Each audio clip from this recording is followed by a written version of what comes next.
Yaa'in gadaa Arsii handaara hara Langaanoo dhaddacha guutaatti guyyoota lamaaf taa'amaa ture seerota gurguddoo duudhaa ganamaatti hawaasa deebisan lallabe. Abbootiin gadaa Oromoo fi Arsii eebbaan eegalaniiru. Baga rabbi sanaan nu gahe, baga wal garre, korma goobaa taha, ka matarraa gaafa qabu taha, ka gaafin hin dandeenye taha, ejersa gaaraa taha, leenca nyaaraa taha, agaree yayyii taha, reebuu warseessa taha, baay'ina cirracha taha, jabinna leenca taha, guddinna arba taha, homaas hin danda'in. Amin. Amin. Amin. Amin. Amin. Amin. Amin.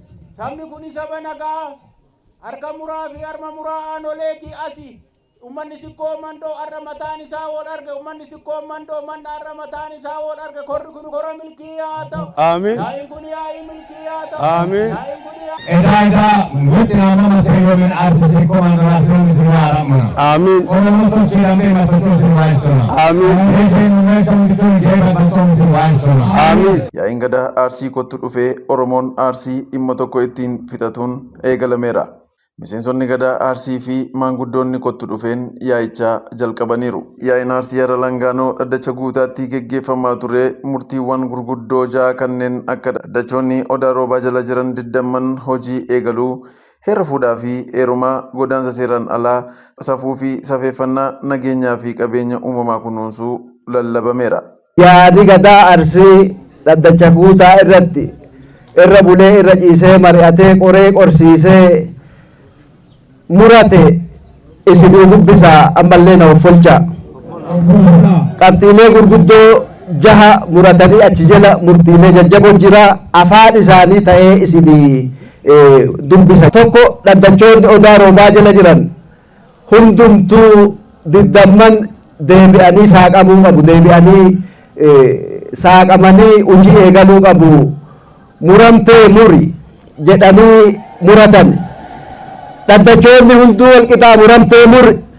Gadaan bultumaa har'arraa kaasee cidha ofii qopheeffatee baallii gadaa baharaatti dabarsuu qaba muramtee muri. Wayyoomni dubartii laafee jira muramtee muri. Gosaa balbala laallachuun hafee jira muramtee muri.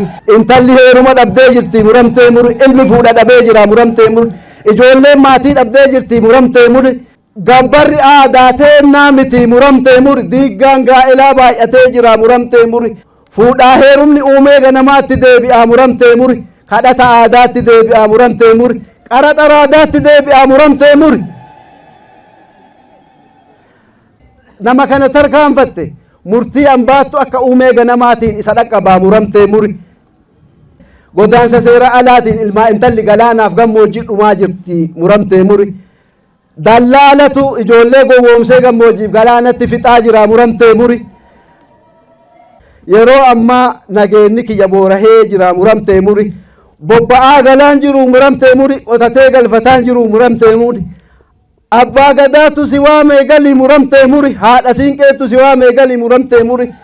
Bokkuutu si waamee muramtee muri. Qaalluutu si waamee muramtee muri. Hookkatu si waamee muramtee muri.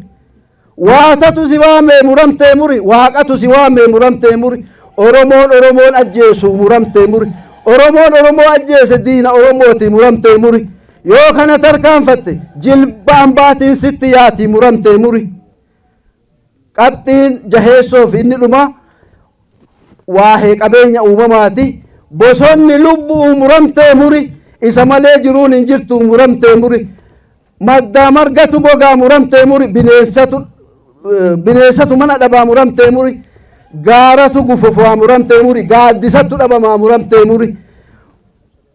Muka hin dhaabdaa fi muramtee muri. Bakka hin jirre muka dhaabdaa fi muramtee muri. Ka jiruun kunuunsisaa fi muramtee muri. Namni bosona miidhe, namni bosona marcaase jilba hambaattu isa dhaqqabaa fi jilba hambaattu itti muraa fi muramtee muri. Murtiin kun ka waaqaatii muramtee muri. Murtiin kun ka hambaatii muramtee muri. Murtiin kun ka arsiitii muramtee muri.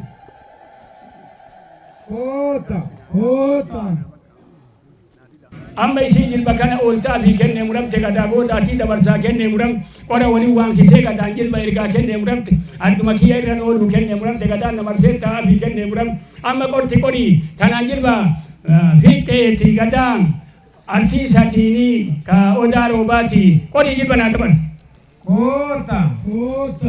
Kennite murtiini. Muutee kennee hin qora. Qora yaa'u.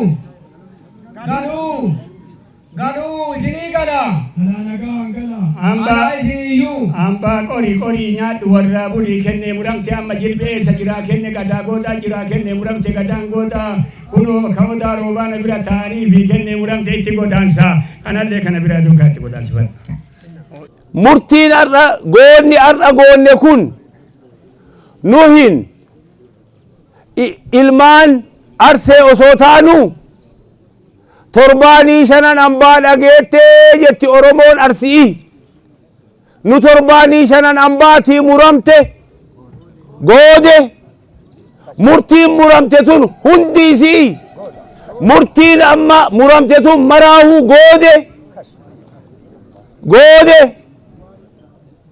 goodamte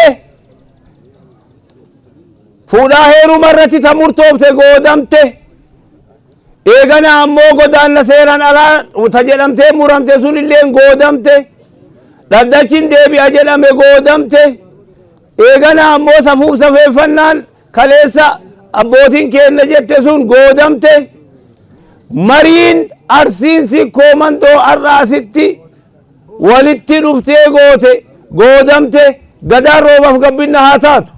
Qeerroo fi qarreen bakkichatti argamanis seerri gadaa Arsiin tumame kan duudhaa safuu fi aadaa keenya bakkatti deebisuu waan ta'eef galma ga'iinsa isaa fi ga'ee keenya ni baanaa jedhan. Hayyee maqaan koo Urjii Tulluun Buloo jedhama. Kan dhaladhe magaalaa Nageellee Arsiiti. Asuma kun yaa'ii bareedaadha.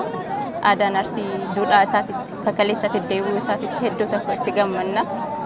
Har'as borus duranaallee duudhaan kun akka itti fufu abdii guddaan qaba. Yaa'ii godhame irratti ammoo murteen murtaa'e illee baay'ee bareedaadha, baay'ee nama gammachiisa. Nama murtee kanatti amanee murtee kana galmaan ga'u haa taasisuun dhaloonni boru ofii kootii qophii guddaan qaba.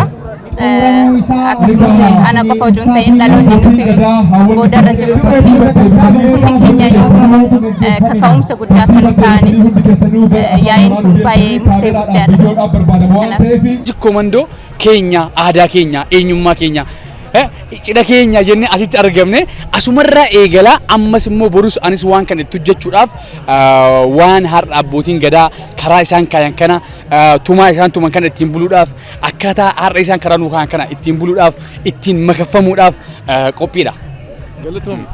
Aadaa fi safuun keenya dur cabee ture har'a akka bakkatti nu deebi'uuf bakka kanatti argamne. Heerrinii fi aadaan tumame kun akka hojiirra oolu nan abdadha. Akka qarree tokkotti bakka kanatti dhufee argameera irratti hirmaachuudhaaf. Seera tumame kana irratti hirmaachuudhaan aadaa keenya kunuunsuu qabaa jedhee yaadaan akka kootitti. Yaa'ichi yaa'ii seena qabeessa wal argaa uummata lubaan malee qubaan hin bullu. Tumeen ergaa isaanii dhaloota duudhaa fi safuu kan dhaalchisu ta'uu dubbataniiru. Seerri tumames dhaloonni duudhaa isaa ganamaatti akka deebi'uuf ni gargaara ibsanii. Tumichis Oromoof sabaaf salammii fi gatii guddaa qabaa jedhan. Yaa'iin kun yaa'ii uummata seenaa guddaa qabu aadaa kuufamaa keessumaa aadaa siiqqee uummata Oromoodhaaf hambaa taasisee hambise. Uummata lubaan malee qubaan hin bullu jedhee qabsoo sirna gadaatiif jecha wareegama hedduu kaffalaa ture. Dachee sikkoo mandoo irratti guyyaa har'aa kana yaa'ii kana irratti argamee jira. Yaa'iin kun tumaawwan Oromoon kaleessa qaban seera kaleessa Oromoon sirna gadaa keessa tumatee qabu kan kanaan dura ture sana bakka inni laafeetti deebisuudhaaf uummanni bahee jila guddaa kana yaa'ii guddaa kana caffee guddaa kana gaggeeffatee jira. Dhaloota duudhaa fi safuu dagateellee akka duudhaa fi safuu Oromoo ganamaatti akka inni deebi'uuf illee ergaa dabarsanii jiru.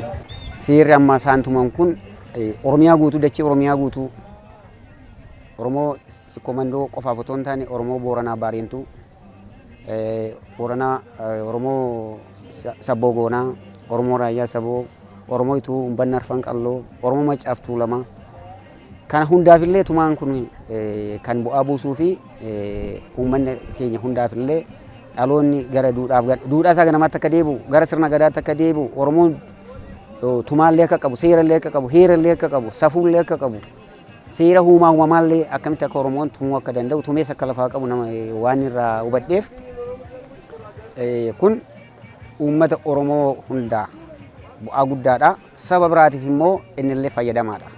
Tumaan kun saba Oromoo qofaa miti kan tumame. Uummata sabaaf sablammii nu keessa jiruufillee gatii guddaa qaba. Fuudhaaf yeroo irratti seera gaa'ilaa kanallee akkaataa namni raawwachuu danda'u. Ilmi Oromoo akkamitti akka fuudhuu danda'u. Intalli Oromoo ulaagaa maaliif akka heerumuu akka dandeessu. Abbaa fi haatillee duudhaaf safuu isaan qabanii akkamitti daandiitti akka deemuu danda'u agarsiisanii uummata barsiisanii galata guddaan isaaniif qaba. Maqaa uummata Oromootiinis maqaa Gadaa Maccaatiinis.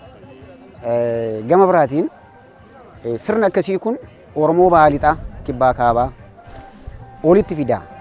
Ganaa itti aanaan biiroo aadaa fi turizimii gargaaraa Piroofeesar Daraaraa Katamaa uummanni Oromoo cuucaa sirnoota darbanii dandamatee uummata aadaa duudhaa fi safuu isaa asiin gaateera jedhanii jijjiiramaan booda mootummaan jijjiiramaa sirni aadaa safuu fi safeeffannaa sabichaa bakkatti akka deebi'uuf gahee isaa bahaa jira jedhan. Waggoottan jijjiirama duratti waggoottan hedduudhaa jaarraawwan hedduudhaa fi aadaan uummata Oromoo duudhaaf safuun uummata Oromoo akka cabuuf akka baduuf dhiibbaan gama dinagdee gama hawaasummaa fi gama siyaasaatiin sirnoota garaagaraatiin irratti gaggeeffamaa kan ture. Dhiibbaaleen kun immoo uummanni Oromoo uummata aadaa isaan ganne uummata duudhaa isaan ganne safuu isaan ganne haala qabatamaa keessatti rakkoo keessattis uummata aadaa isaatti cichee aadaa isaa qabatee tooftaa garaagaraatiin sirnoota garaagaraa keessatti uummanni kun aadaa isaatiif katee bulfatee uummata asiin gaateedha. Egaa sirnoonni garaagaraa acuucaa dhiibbaa garaagaraa irraan gaggeessanis malee uummanni Oromoo uummata duudhaaf safuu isaa gatu miti. Haala argame hundumaa keessatti dhiibbaa jiru hundumaa keessatti riiziliyaanti ta'ee dandamataa ta'ee uummanni kun duudhaaf safuu aadaa isaa asiin gaateeti kan jiru. Cunqursaa gama hawaasummaa dinagdee fi siyaasaatiin irra ga'aa tureen otoo mo'amiin otoo dadhabiin uummanni Oromoo tifkatee asiin ga'eera. Akkuma alaltuu bishaan keessaa ganna yeroo bishaan itti baay'atu lagdi guutee irra dhangala'u sirnoonni garaagaraa dhiibbaa garaagaraa irraan ga'anis dandamatee luucca'ee duudhaaf safuusaa asiin ga'ateera. Kanaaf uummata Oromoo kanaaf immoo galata guddaadha kan qabnu. Egaa jijjiiramaa asitti immoo mootummaan jijjiiramaa kamusi waa hunda keenya aadaa keenya eenyummaa keenya keessa jira sirna keenya keessa jira. Uummanni keenyaas duudhaaf safuusaa bakka itti deeffatuuf kan qabsaa ture waan ta'eef bu'aa qabsoo kanaa kan ta'e immoo har'a kan argaa jirru kana uummanni keenya duudhaaf safuu aadaa isaatti deebi'ee aadaa isaa bakka dadhabee bakka ciisee ka'ee uummata isaa akka tajaajilu sirna keessa galee uummanni isaa sirna keessa galchee akka itti fayyadamu gochuu keessatti mootummaan jijjiiramaa hojii gurguddaa hojjeteera. Keessattuu immoo gadaan Arsii kun dinnitti xiyyeeffatee aga harka muruu fi harma muruutti ga'ee uummanni keenya aadaa isaa akka gatu. Uummata sirna nafxanyaa injifatee aadaa isaa galmaan ga'ee fi galatotu malaa jedhanii mootummaan xiyyeeffannoo taasisuun haaromsa aadaa akka geggeeffamu taasiseera jedhan. Duudhaaf safuusaa akka gatu nuti qubaan hin bullu lubaan hin bulla malee jedhee uummanni keenya aadaa isaa duudhaa isaatti cichee aadaan isaa har'a ga'eera. Kanaaf uummata kanaaf galata guddaa kan qabnu mootummaan jijjiiramaa immoo keessattuu yeroo dhiyoositti mootummaan xiyyeeffannaatti kennee haaromsa aadaa ifoomsuudhaan jaarmiyaalee sirna gadaa akka dagaagan akka guddatan aadaa fi duudhaa uummata keenya ceesisuuf toora xiyyeeffannaa tokko godhee mootummaan hojii guddaa hojjeteen yeroo ammaa kana addaaleen jilaa bakka itti deebuudhaan dhaddachoonni garaagaraa bakka itti deebuudhaan bakka dadhabanii ka'uudhaan of haaromsanii uummanni keenya aadaa fi duudhaa safuusaa yaadachaa keessa jiraachaa walii isaatti dhufee tokkummaa isaa cimsaa as keessa gaa seenaatu jira duudhaatu jira eenyummaatu jira waan baay'eetu as keessa jira gaa mallattoo urjii uummata Oromoo waan ta'eef aadaan keenya uummanni keenya immoo aadaaf duudhaaf safuusaa waan jaallatuuf addunyaa kana waliin immoo dorgomaa ta'ee jiraachuudhaaf jalqaba eenyummaa isaa kunuunsaa aadaa isaa kunuunsaa addunyaa waliin immoo akkaataatti jiraataa jirutti akka amma arginu kanatti seerota garaagaraati kan